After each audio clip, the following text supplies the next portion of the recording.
Hi guys! Ngayon ang gagawin ko mag-hair experiment ako sa buhok ko. Kukulayan ko siya ng chocolate brown.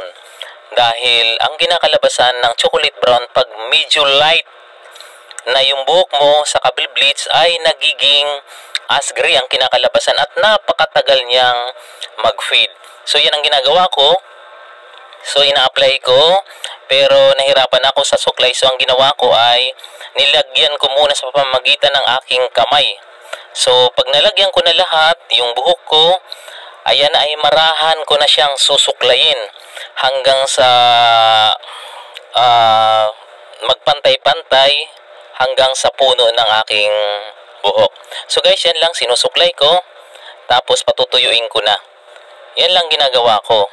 So mapapansin nyo na medyo lumalabas na yung kulay sa dulo ng aking buhok.